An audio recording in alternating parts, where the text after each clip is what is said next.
ka-farmers, nandito tayo ngayon sa Reinado,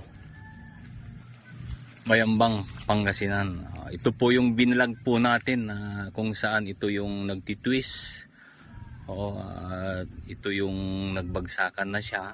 So tingnan nyo po ngayon, ito na po siya ngayon. Gumanda po yung kanyang dahon. Ang dami niyang bagong sibol na dahon. Dahil po yung kay Growers Beat 1000 Plus. Since nung nagamitan nila, in-interval po nila ng weekly interval. So ito na siya ngayon. Ito na yung walang pag-asa na po.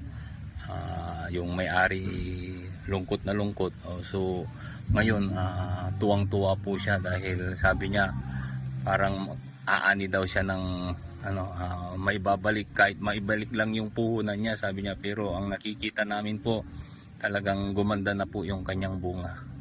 Saka yung dahon pa lang, kasi yan po yung pag ang dahon marami yan at saka malalaki, ibig sabihin ang bunga rin yan magiging good po. So ayun po mga ka-farmers, ito yung sinasabi namin na si Growers Beat 1000 Plus, pag nagamitan mo siya, palalaki niya po yung bunga po ng inyong mga sibuyas. At yun nga po, 5% na lang po yung pickles niya po. Kaya ayan, sinisiguro po namin sa inyo. Mapoprotektan pa yung inyong mga sibuyas. Dahil mayroon na rin po itong sticker, may insect repellent na rin po siya. Yung NPK niya po, ang tataas po. Kaya kung titingnan nyo po, bali magdadalawang buwan pa lang, pero tingnan nyo po naman yung lalaki niya.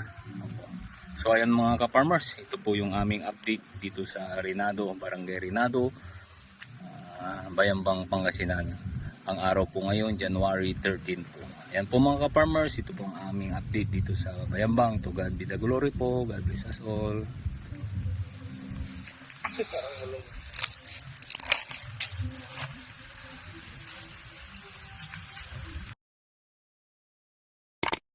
God bless the farmers of this land.